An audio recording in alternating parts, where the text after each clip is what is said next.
যারা online video class দেখছেন সকলকে আসসালামু আলাইকুম। মোহাম্মদ ইরশাদুল হক, প্রভাষক, Aminabaki residential model school and college, Shribandar, Dinajpur. আজকে আমি আলোচনা করব দ্বাদশ শ্রেণীর ফিনান্স, ব্যাংকিং অ্যান্ড ইন্স্যুরেন্স বিষয়ের প্রথম পত্রের মূলধন বাজেটিং। তো ইতিপূর্বেই মূলধন বাজেটিং চ্যাপ্টারে অনেকগুলো আলোচনা হয়ে গেছে। তো আজকে আলোচনার বিষয় হচ্ছে যে বিভিন্ন প্রকার সমস্যা ছাত্রছাত্রীরা ফেস করে সেই বিষয়গুলো নিয়ে। তো আজকে সমস্যার বিষয়গুলো আলোচনা যে এআরআর নির্ণয়। আচ্ছা, এআরআর নির্ণয় যেটা আমরা গড় নিট মুনাফার হার বলি বা গড় মুনাফার হার। আমরা গড় মুনাফার হার যখন সূত্রটি লিখি তখন লক্ষ্য করি গড় নিট মুনাফা ভাগ গড় বিনিয়োগ গুণন 100। আচ্ছা, এই সূত্রটি যখন আমরা লিখি তখন আমাদের কি হয়, এখানে শব্দ আছে গড় নিট মুনাফা। আচ্ছা, গড় নিট মুনাফা যদি বের করতে যাই, গড় বলতে কি বোঝায়? অনেকগুলো সংখ্যার যোগফল এবং কতটি সংখ্যা তত দিয়ে ভাগ করা, বা যে কোনো একটি বিষয়ের গড় বের করতে গেলে তার যোগ করতে হবে এবং মোট সংখ্যা দ্বারা ভাগ করতে হবে, তাহলে গড় বের হবে। তার মানে গড় নিট মুনাফা বের করতে গেলে আমাদের বুঝতে হবে যে কয়েকটি বছরের মুনাফা থাকবে। আবার গড় বিনিয়োগ কী হবে নির্ণয়? গড় বিনিয়োগ সমান প্রারম্ভিক বিনিয়োগ যোগ সমাপনী বিনিয়োগ ভাগ 2। তো অঙ্কে যদি প্রারম্ভিক বিনিয়োগ থাকে তাহলে আমরা সেটি বসাবো, এবং সমাপনী বিনিয়োগ সরাসরি অঙ্কে সব সময় থাকে না। কথাটি উল্লেখ থাকে এরকম যে চলতি মূলধন অথবা ভগ্নাবশেষ মূল্য। সাধারণত বেশিরভাগ সময়ে চলতি মূলধন এবং ভগ্নাবশেষ মূল্যটি আমাদের সমাপনী মূলধন হিসেবে ব্যবহার করা হয় এটি। তো আমার যেটি আলোচনার বিষয় হচ্ছে এই গড় মুনাফার হার এটি নির্ণয় করতে গেলে ছাত্রছাত্রীরা কী সমস্যায় পড়ে? অনেক সময় অঙ্কে লেখা আছে নগদ তথ্য দেওয়া থাকে বিগত কয়েক বছরের নগদ আন্তঃপ্রবাহের পরিমাণ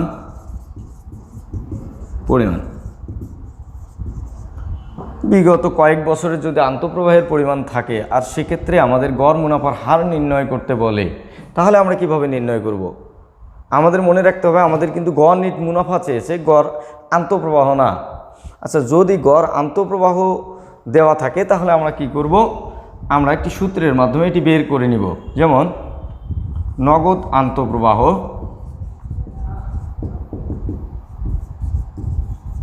বিয়োগ অবচয়, এটা পাবো নিট মুনাফা। এটি আমি একটি বছরের সূত্র দেখিয়ে দিলাম যে নিট মুনাফা সমান নগদ আন্তঃপ্রবাহ মাইনাস অবচয়। যদি কয়েকটি বছরের হয় আমরা একটি ছকের মাধ্যমে নির্ণয় করব। কিভাবে? আমরা এরকম একটি ছক দিব,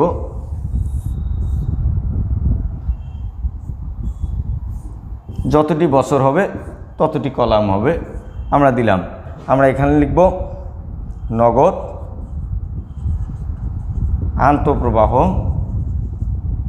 টাকাগুলো লিখব এখানে, বিয়োগ দিব অবচয়। প্রতি বছরের অবচয় কত হয় সেটি বসায় দিয়ে এই যে বিয়োগ ফলটা করে বের হবে এইটা হবে নেট মুনাফা। তারপর আমরা কি করব? এই মুনাফা 5 বছর দেওয়া আছে, 5 বছরের মুনাফাগুলো যোগ করে 5 দিয়ে ভাগ করে গড় নিট মুনাফা বের করব, আর সেই গড় নিট মুনাফার মানটি বসাবো এই জায়গায়।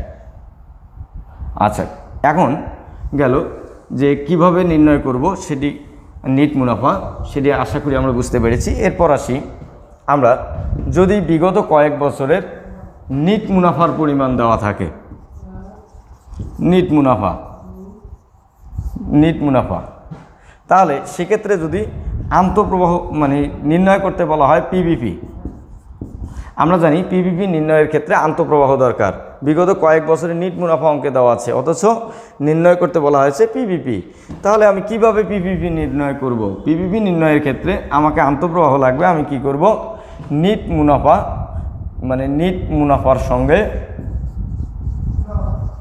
মুনাফার সঙ্গে যোগ করব অবচয়। তার মানে নগদ আন্তঃপ্রবাহ সমান নিট মুনাফা যোগ অবচয়। প্রত্যেক বছরের বের করে নিতে হবে, যে আগের ছকটি দেখানো হলো সেই ছকের মতো করে লিখতে হবে।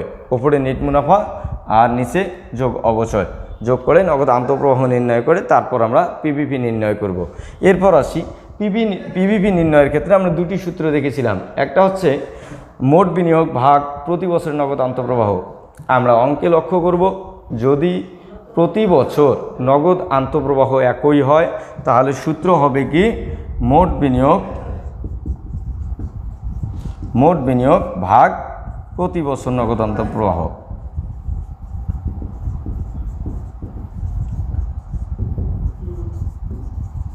এই সূত্রটি ব্যবহার হবে কখন? যদি প্রতি বছর নগদ আন্তঃপ্রবাহ সমান হয়। কিন্তু প্রতি বছর আন্তঃপ্রবাহ আলাদা হলে তখন সূত্র ব্যবহৃত হবে কি পিভিপি সমান A plus NCO minus C/D, এই সূত্রটি ব্যবহার হবে। এরপর আসি এনপিভি নির্ণয়ে।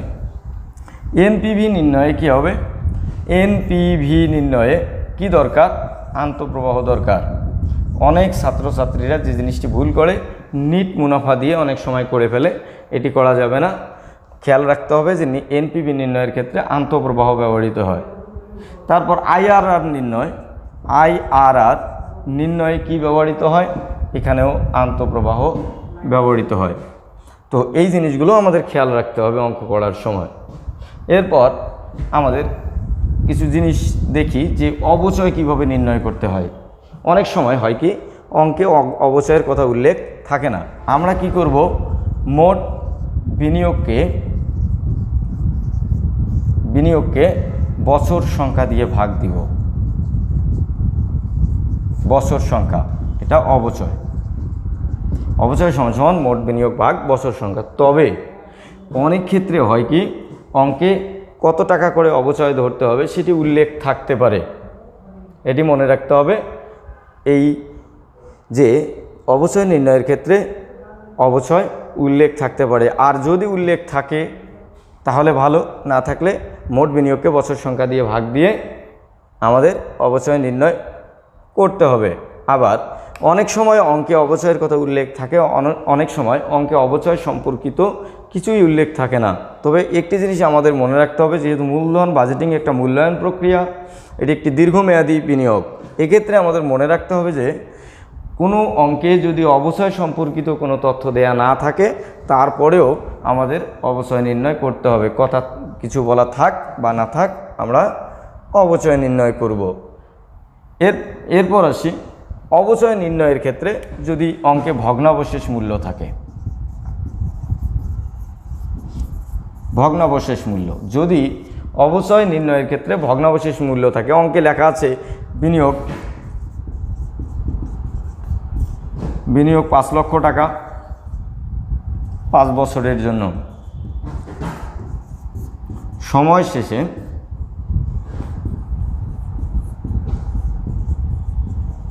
ভগ্নাবশেষ মূল্য 50,000 টাকা। আচ্ছা, যদি অঙ্কে ভগ্নাবশেষ মূল্য থাকে, মনে রাখতে হবে ভগ্নাবশেষ মূল্য থাকলে কাজ হবে 3টি জায়গায়। অঙ্কে ভগ্নাবশেষ মূল্য থাকলে কাজ হবে 3টি জায়গায়। কোন কোন জায়গায় কাজ হবে? 1 অবচয় নির্ণয়ে, 2 গড় বিনিয়োগ নির্ণয়ে, 3 নগদ আন্তঃপ্রবাহ নির্ণয়। তার মানে ভগ্নাবশেষ মূল্য যদি অঙ্কে থাকে তাহলে 3টি জায়গায় কাজ হবে। সেটি হচ্ছে 1 অবচয় নির্ণয়ে, গড় বিনিয়োগ নির্ণয়ে এবং নগদ আন্তঃপ্রবাহ নির্ণয়ে। তো আসুন আমরা দেখি যে আসলে কিভাবে কাজটা হয়। অবচয় নির্ণয়ের ক্ষেত্রে যে কাজটি হবে, মোট বিনিয়োগ লিখেছি আমি, তখন হবে কি সূত্রটা, যে মোট বিনিয়োগ, এখানে প্রারম্ভিক বিনিয়োগ যোগ সমাপনী বিনিয়োগ ভাগ বছর সংখ্যা। আচ্ছা, সমাপনী বিনিয়োগ বলতে কিন্তু আলাদা কোনো নামে বিনিয়োগ থাকে না, এটি বিনিয়োগ থাকে চলতি মূলধন অথবা ভগ্নাবশেষ মূল্য। তাহলে আমরা কি করব, প্রারম্ভিক বিনিয়োগের যে টাকাটা আছে সেটি বসাবো, আর সমাপনী বিনিয়োগের জায়গায় যে ভগ্নাবশেষ মূল্য আছে সেটি বসাবো। তার মানে অবচয় নির্ণয়ের ক্ষেত্রে যদি অঙ্কে ভগ্নাবশেষ মূল্য থাকে তাহলে যে প্রারম্ভিক বিনিয়োগ আছে তার সঙ্গে ভগ্নাবশেষ মূল্য যোগ করব, যোগ করে বছর সংখ্যা দিয়ে ভাগ দিয়ে অবচয় নির্ণয় করব। এটি গেল একটি। এরপর আসি গড় বিনিয়োগ নির্ণয়ে। গড় বিনিয়োগ, প্রারম্ভিক বিনিয়োগ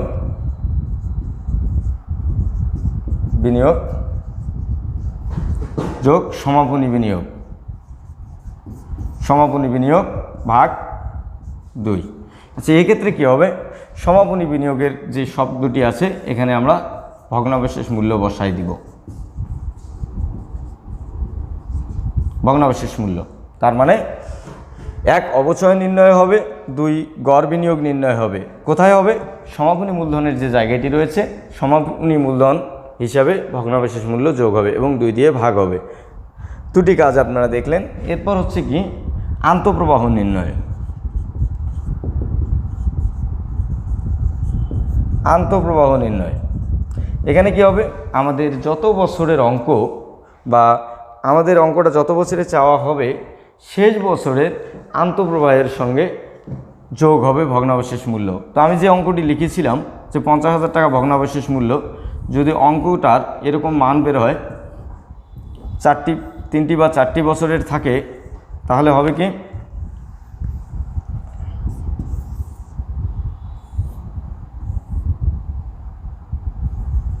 বছর আন্তঃপ্রবাহ। আচ্ছা, এক্ষেত্রে 1 2 3 4 4টি বছর। প্রথম বছর যদি 40,000 হয়, দ্বিতীয় বছর 60,000, 50,000 এবং তৃতীয় বছর 25,000। তো এখানে ভগ্নাবশেষ মূল্য হবে কি, চতুর্থ আরেকটি বছর কি করতে হবে দিয়ে আমরা 50,000 টাকা ভগ্নাবশেষ মূল্য যেটি ছিল সেটি যোগ করে দিব এই ঘরটাতে, মানে এটাও কিন্তু চতুর্থ বছরের অন্তর্ভুক্ত। আচ্ছা, আমরা অনেক সময় পিপিপি নির্ণয়ের ক্ষেত্রে যখন এই নগদ আন্তঃপ্রবাহ দিয়ে আমরা পিপিপি নির্ণয় করব, সেক্ষেত্রে কি হবে, আমাদের বছর যদি দেখা যায় 1 2 3 4 বা 3 পর্যন্ত বছরের মধ্যে টাকা উঠে আসে তাহলে কিন্তু কোনো সমস্যা নেই। এটা যোগ না করলেও কেউ বুঝতে পারবে না বা ধরা যাবে না যে এটি যোগ করা হয়েছে কিনা, ভুলটা ধরা পড়বে না।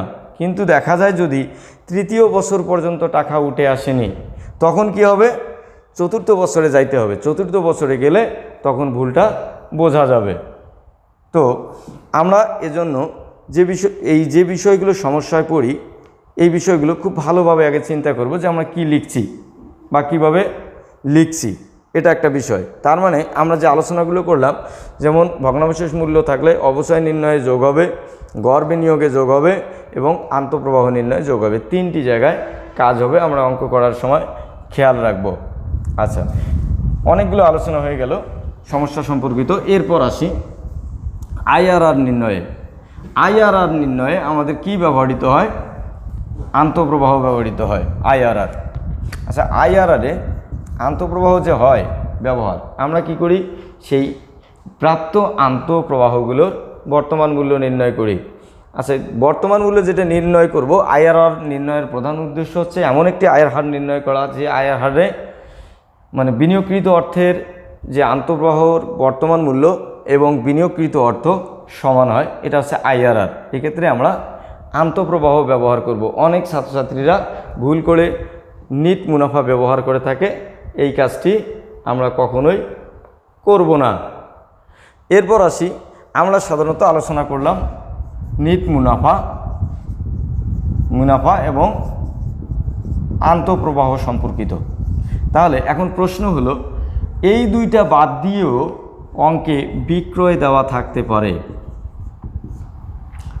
এখন এটা একটা ভাবার বিষয়, যদি অঙ্কে বিক্রয় দেওয়া থাকে সেক্ষেত্রে আমরা কি করব, আমরা যে যতগুলো বছরের বিক্রয় দেওয়া থাকবে, মনে করেন 3টি বছর, আমি উদাহরণ দেখাচ্ছি, মনে করেন যে 5,000 7,000 বা 10,000 এরকম। এখানে আমরা কি করব, এই বিক্রয় থেকে বিভিন্ন ধরনের ব্যয়গুলো বাদ দিব, চলতি ব্যয়, স্থায়ী ব্যয় এগুলো বাদ দিব। এই টাকাগুলো মনে করেন 2,000 বা 1,000, 3,000, 1,500, 1,500 এরকম একটা টাকা আমরা বাদ দিব। এটা কি অনুযায়ী বাদ দিব? অবশ্যই অঙ্কে উল্লেখ থাকবে বিক্রয়ের 5% বা 10%, অথবা চলতি ব্যয় এবং স্থায়ী ব্যয়গুলো সরাসরি উল্লেখ থাকবে। আমরা এগুলো বিয়োগ করে ফেলব। ব্র্যাকেট দেওয়ার অর্থ হচ্ছে এগুলো বিয়োগ করে যে মানটি বের হবে, এই মানটি হবে EBDIT, earning before depreciation, interest and taxes, যেটা প্রথম দিনে কিছুটা আলোচনা হয়েছিল। তো আর্নিং বিফোর ডিপ্রিসিয়েশন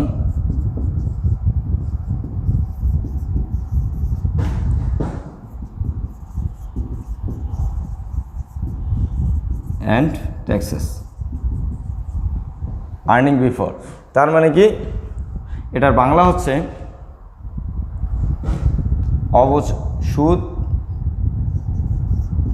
সুদ, অবচয় ও কর পূর্ব মুনাফা। আমরা এটি পাবো যদি এটা বাদ দেই। এরপর আমরা কি করব, আয় বাদ দিব। আয় যখন বাদ দিব তখন আমরা কি পাবো, EBIT।